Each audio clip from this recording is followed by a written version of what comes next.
Hello students, welcome. आज हम इस वीडियो में क्लास 11th के व्यवसाय अध्ययन का 8वां चैप्टर व्यावसायिक वित्त के स्रोत या सोर्सेज ऑफ बिजनेस फाइनेंस, इसमें हम पिछले वीडियोस में देख रहे थे वित्त प्राप्ति के स्रोत, यानी किसी भी व्यवसाय के लिए कहां से वित्त या अर्थ या रुपए प्राप्त किए जा सकते हैं।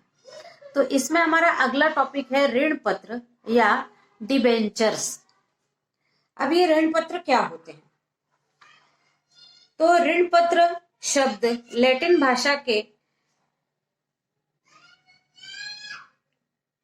डिबेरे से लिया गया है, जिसका आशय होता है ऋणी होना। ऋण पत्र कंपनी द्वारा निश्चित दर और निश्चित अवधि के ऋण का प्रमाण पत्र होता है। ऋण पत्र यानी कंपनी के द्वारा निश्चित दर पर और निश्चित समय के लिए कुछ ऋण दिए जाते हैं।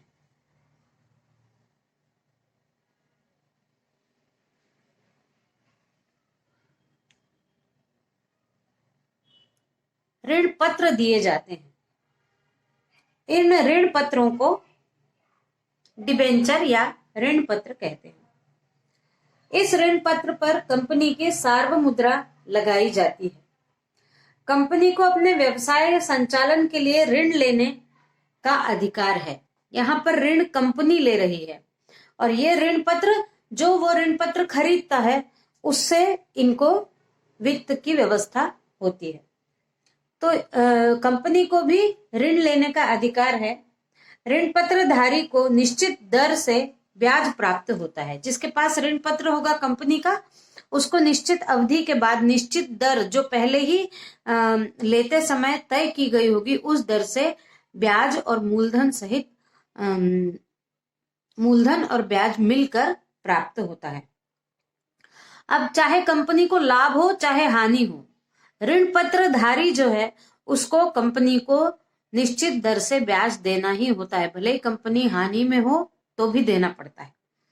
कंपनी अपनी संपूर्ण ऋण राशि को अंशों की भांति छोटे छोटे ऋण पत्रों में विभाजित कर लेती है। ऋण पत्र में ऋण की शर्तों का भी उल्लेख किया जाता है और ऋण पत्रों का निर्गमन भी अंशों की ही भांति सममूल्य, अधिमूल्य और बट्टे पर किया जाता है।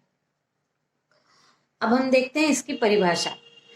तो इसकी परिभाषा यह है कि यह वह प्रलेख है जो या तो ऋण का निर्गमन करता है या उसका ज्ञापन करता है।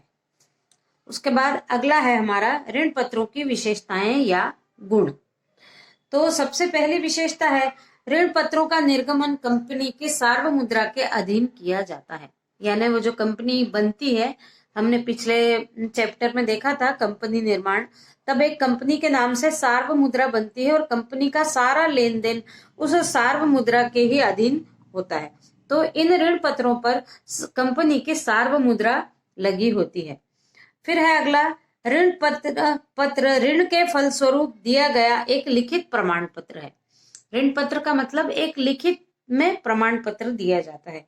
फिर ऋण पत्रधारी को मतदान का अधिकार नहीं होता, क्योंकि उसे कंपनी का सदस्य नहीं माना जाता। जिस प्रकार से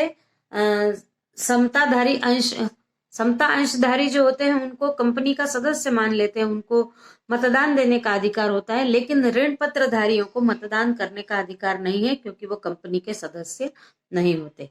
फिर कंपनी को लाभ हो या हानि हो, ऋण पत्रधारी को निश्चित दर पर ब्याज देना अनिवार्य होता है। फिर अगला है निश्चित अवधि के बाद राशि का भुगतान किया जाना ही चाहिए। अवधि समाप्त होने पर राशि मूलधन और ब्याज सहित वापस कर दी जाती है। फिर कंपनी के समापन की स्थिति में ऋण पत्रों के भुगतान को प्राथमिकता दी जाती है। यदि कंपनी समाप्त हो रही है तो सबसे पहले ऋण पत्रधारियों को ही उनके पैसे वापस किए जाएंगे। फिर ऋण पत्रों पर ऋण पार्षद सीमा निगम और अंतर नियमों के तहत दिया जाता है। ये दोनों हमने पिछले पार्ट में पढ़े हैं, पार्षद सीमा नियम और अंतर नियम। इसी नियमों के अंतर्गत ऋण पत्र दिए जाते हैं। फिर ऋण पत्रों से दीर्घकालीन ऋण की प्राप्ति होती है, इससे दीर्घकालीन अधिक समय तक ऋण लिया जा सकता है। फिर अगला है ऋण पत्रों का क्रय विक्रय बाजार से किया जा सकता है। ऋण पत्र बाजार में भी उपलब्ध करवा दिए जाते हैं जहां से लिया जा सकता है। अगला है ऋण पत्र सार्वजनिक ऋण की श्रेणी में आते हैं क्योंकि इसे जनता से प्रविवरण जारी करके प्राप्त किया जाता है। इसका पूरा प्रविवरण जारी किया जाता है, एडवर्टाइजमेंट किया जाता है, इसके बारे में सारी जानकारी दी जाती है, इसलिए इसको सार्वजनिक ऋण की श्रेणी में रखा जाता है। फिर अगला टॉपिक हम देखते हैं ऋण पत्रों की हानियां या दोष।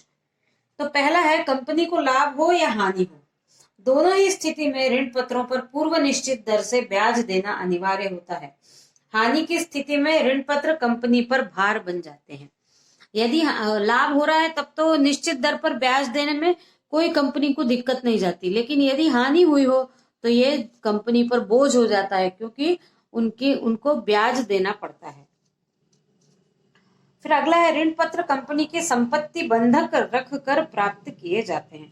कंपनी की किसी न किसी संपत्ति को रखकर ऋण प्राप्त किए जाते हैं, जिसके कारण कंपनी की साख प्रभावित होती है, उसकी इमेज खराब होती है। फिर ऋण पत्रों के माध्यम से पूंजी प्राप्त करने की लागत अधिक आती है। यदि ऋण पत्र इशू किए जाएंगे तो उनको इशू करने में लागत जो लगती है वो ज्यादा लगती है। फिर कंपनी सिर्फ ऋण पत्र केवल कंपनी के अच्छे समय के ही साथी होते हैं। यदि मंदी काल आ जाए या हानि की स्थिति में ऋण पत्र कोई सहायता नहीं करते। फिर अगला है ऋण पत्रधारी को कंपनी के प्रबंध में हस्तक्षेप का अधिकार नहीं होता। ऋण पत्रधारी कंपनी के प्रबंधन में किसी प्रकार का हस्तक्षेप नहीं करेंगे।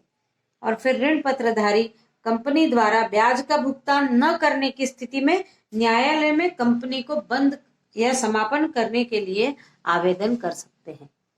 तो अभी हमने देखा ऋण पत्रों से होने वाली हानियां या दोष। अब हम देखते हैं कि ऋण पत्रों के प्रकार क्या हैं। तो सबसे पहला है सुरक्षित ऋण पत्र।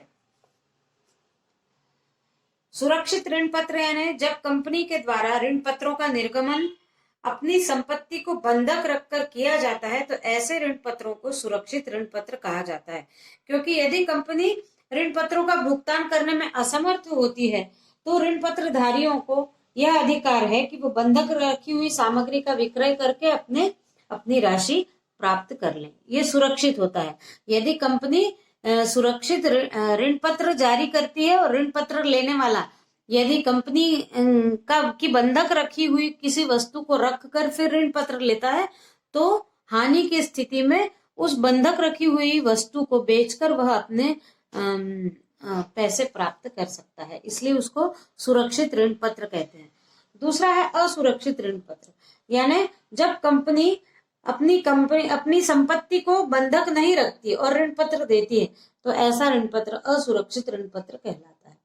फिर परिवर्तनशील ऋण पत्र, जब ऋण पत्र धारियों को अपने ऋण पत्रों को समता अंशों में परिवर्तित करने का विकल्प दिया जाता है तो ऐसे ऋण पत्र परिवर्तनशील ऋण पत्र कहते हैं।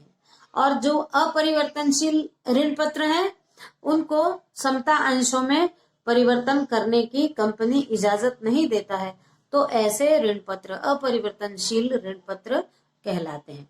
फिर अगला है शोध्य ऋण पत्र। पूर्व निश्चित समय पर भुगतान होने वाले ऋण पत्रों को शोध्य ऋण पत्र या विमोचनशील ऋण पत्र कहते हैं। और अशोध्य ऋण पत्र यानी ऐसे ऋण पत्र जिनका भुगतान कंपनी के जीवन काल में नहीं अपितु कंपनी के समापन पर होता है तो ऐसे ऋण पत्रों को अशोध्य ऋण पत्र या अविमोचनशील ऋण पत्र कहते हैं। अब हमारा अगला टॉपिक है भारत में ऋण पत्र अधिक लोकप्रिय क्यों नहीं। तो इसका पहला बिंदु है अत्यधिक अंकित मूल्य। ऋण पत्रों का अंकित मूल्य इतना अधिक होता है कि निवेशक चाहते हुए भी इसमें निवेश नहीं कर सकता, यानी महंगे होते हैं, इसलिए उतना पैसा देकर वो ऋण पत्र नहीं लिए जा पाते। फिर कम ब्याज दर, ऋण पत्रों पर दी जाने वाली ब्याज की दर कम होती है, इस कारण भी निवेशक उसमें लोकप्रिय लोकप्रियता नहीं रखते। फिर अगला है प्रचार प्रसार में कमी। तो ऋण पत्रों के महत्व के संबंध में ठीक से प्रचार प्रसार न किए जाने के कारण भी जनता में इनको लेने में कोई रुचि नहीं होती है। फिर अभिगोपकों की कमी, यानी ऋण पत्रों का निर्गमन करने वाले अभिगोपकों की संख्या बहुत कम है। फिर बैंकों का नकारात्मक रवैया। ऋण पत्र निर्गमन वाले संस्था के प्रति बैंकों का रवैया नकारात्मक होता है। बैंक ऋण पत्र निर्गमित करने वाली संस्था की साख अच्छी नहीं मानते। फिर अगला है सरकार का दृष्टिकोण। ऋण पत्रों के संबंध में सरकार का दृष्टिकोण भी सहयोगपूर्ण नहीं होता। फिर अगला है कम संख्या में निर्गमन। अंशों की तुलना में ऋण पत्रों की संख्या बहुत कम रहती है, इस कारण से भी निवेशकों को प्राप्त नहीं हो पाते। फिर अगला है निर्गमन व्यय। अंशों की तुलना में ऋण पत्रों के निर्गमन का व्यय ज्यादा आता है, इसलिए भी ज्यादा संख्या में ऋण पत्र नहीं निर्गमित किए जाते। इस वीडियो में बस इतना ही। Thank you.